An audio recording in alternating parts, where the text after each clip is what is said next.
नमस्कार दोस्तों, आपका स्वागत है आज के मुख्य समाचारों में। दोस्तों, आज देश भर से कई बड़ी न्यूज़ निकल कर आ रही है। सभी बड़ी खबरों के बारे में एक-एक करके विस्तार से आपको बताएंगे। उससे पहले दोस्तों, अगर आप भी देश में निष्पक्ष पत्रकारिता का समर्थन करते हैं, तो इस वीडियो को लाइक कर दें। साथ ही हमारे चैनल को सब्सक्राइब करके बेल आइकन को जरूर दबा दें, जिससे देश में निष्पक्ष पत्रकारिता करने वाले पत्रकारों का मनोबल बढ़े तथा वे ज़्यादा से ज़्यादा निष्पक्ष पत्रकारिता कर सके और साथ ही आम गरीब जनता की आवाज़ उठा सके। दोस्तों, अब बात करते हैं आज की सभी बड़ी खबरों के बारे में एक एक करके विस्तार से।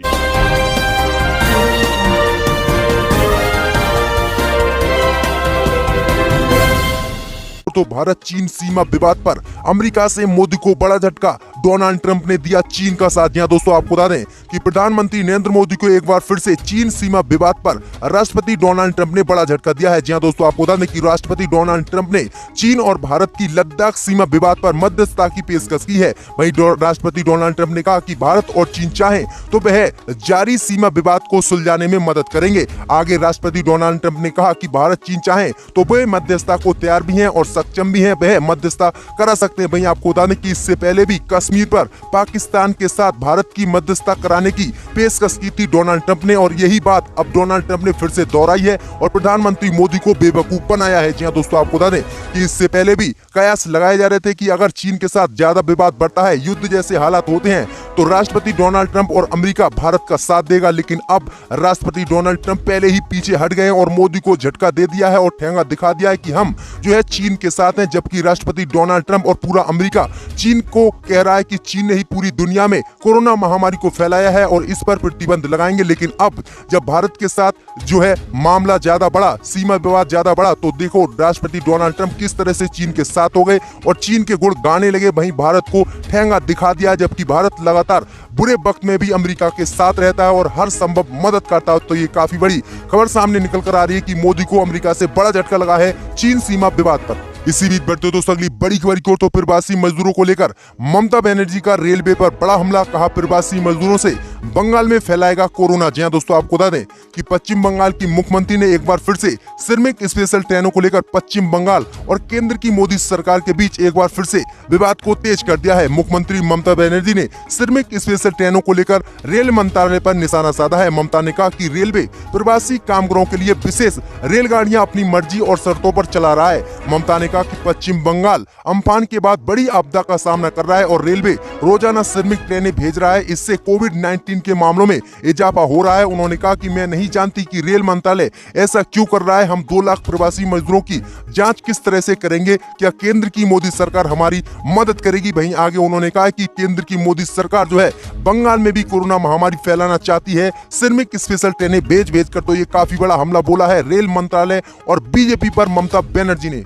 इसी बीच बढ़ते दोस्तों अगली बड़ी खबर की ओर, तो कर्नाटक में 1 जून से मंदिर खुलेंगे। कांग्रेस ने पूछा मस्जिद चर्च क्यों नहीं? जहां दोस्तों आपको बता दें कि कोरोना महामारी के संक्रमण के बीच कर्नाटक की बीजेपी सरकार ने एक बड़ा फैसला लिया है। येदियुरप्पा की बीजेपी सरकार ने 1 जून से कर्नाटक में सभी मंदिरों को खोलने की इजाजत दे दी है। इसी बीच सरकार का ये आदेश विवादों में घिर गया है। कर्नाटक की कांग्रेस ने पूछा है कि सिर्फ मंदिरों को 1 जून से क्यों खोला जा रहा है, मस्जिद और चर्च गुरुद्वारों को क्यों नहीं? जहां दोस्तों आपको बता दें कि इसी को लेकर कांग्रेस ने आरोप लगाया है बीजेपी पर कि कर्नाटक की बीजेपी सरकार सांप्रदायिक राजनीति कर रही है। वहीं आपको बता दें कि कांग्रेस की तरफ से कर्नाटक में मांग की गई है कि सभी धार्मिक स्थलों को 1 जून से खोला जाए। वहीं आपको बता दें कि आगे उन्होंने कहा है कि कांग्रेस विधायक ने येदियुरप्पा सरकार पर धर्म की आड़ को लेकर सियासत करने का भी आरोप लगाया। वहीं आपको बता दें कि दोस्तों की 1 जून से जो है कर्नाटक में सभी मंदिरों को खोल दिया जाएगा, लेकिन सिर्फ मंदिरों को ही कर्नाटक में 1 जून से खोलने की इजाजत दी गई है बीजेपी सरकार की तरफ से, मस्जिद चर्च या गुरुद्वारों को नहीं। तो ये काफी बड़ी कांग्रेस की तरफ से मांग की गई कि इन चीजों को भी 1 जून से प्रदेश में खोला जाए, क्योंकि संक्रमण सिर्फ मस्जिद या चर्च या गुरुद्वारे से नहीं बल्कि मंदिर से भी फैल सकता है। इसी बीच बढ़ते दोस्तों अगली बड़ी खबर की ओर, तो हिमाचल से बीजेपी को बड़ा झटका। हिमाचल में पीपीई किट घोटाले में बीजेपी प्रदेश अध्यक्ष का इस्तीफा, स्वास्थ्य निदेशक पहले ही गिरफ्तार। जहां दोस्तों आपको बता दें कि कोरोना महामारी संकट के बीच ये बीजेपी को बड़ा झटका लगा है कि हिमाचल प्रदेश में हुए पीपीई किट खरीद घोटाले की जांच अब बीजेपी तक पहुंच गई है। राज्य के बीजेपी प्रदेश अध्यक्ष राजीव बिंदल ने अपने पद से इस्तीफा भी दिया है। बुधवार को बिंदल ने अपना इस्तीफा राष्ट्रीय अध्यक्ष जेपी नड्डा को भेज दिया है। नड्डा ने उनका इस्तीफा भी स्वीकार कर लिया है। वहीं आपको बता दें कि घोटाले से जुड़ी अधिकारियों की बातचीत का कथित ऑडियो क्लिप सामने आने के बाद स्वास्थ्य निदेशक अजय गुप्ता को पहले ही गिरफ्तार किया है, जिसके बाद ये ऑडियो वायरल हुआ और उसी के आधार पर बीजेपी के नेता इनको भी जो है इसमें मुजरिम बनाया गया है और इनकी भी इसमें बात थी और इन दोनों ने मिलकर ये घोटाला किया है, जिसमें करोड़ों रुपए की लेन देन की बात की जा रही थी, जिसके बाद ये काफी बड़ी घटना हुई है। और बीजेपी जिसको लेकर, कोरोना महामारी को लेकर बीजेपी कांग्रेस और अन्य पार्टियों पर उंगली उठा रही है, लेकिन उनकी ही पार्टी के नेता किस तरह से इस महामारी के संकट के बीच भी पीपीई किट के घोटाले कर रहे हैं, वो भी करोड़ों करोड़ों रुपये के। तो ये काफी बड़ी निंदनीय खबर है बीजेपी की तरफ से। इसी बीच बढ़ते दोस्तों अगली बड़ी खबर की ओर, कांग्रेस शिवसेना के बीच सब ठीक। उद्धव को फोन कर राहुल गांधी बोले, हम हर फैसले में आपके साथ हैं। जी हां दोस्तों, आपको बता दें कि महाराष्ट्र में महा अखाड़ी के दलों की बैठक से पहले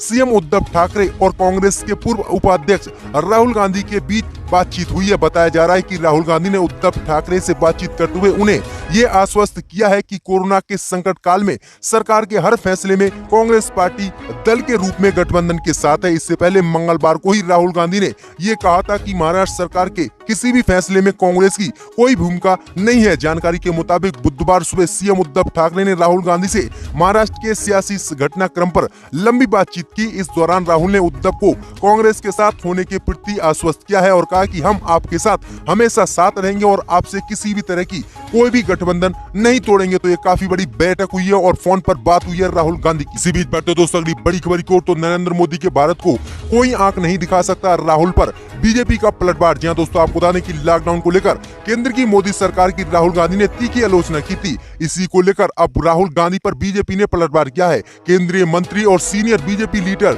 रविशंकर प्रसाद ने एक एक कर राहुल के आरोपों का जवाब दिया है। राहुल ने चीन और नेपाल के मामले पर केंद्र सरकार से स्थिति साफ करने को कहा था, तो आज रविशंकर प्रसाद ने कहा कि नरेंद्र मोदी के भारत को कोई भी आंख नहीं दिखा सकता। उन्होंने कांग्रेस नेता पर कोरोना के खिलाफ देश की लड़ाई को कमजोर करने और राजनीतिक फायदे के लिए देश के गुमराह करने का आरोप जो है राहुल गांधी पर रविशंकर प्रसाद ने लगाया है।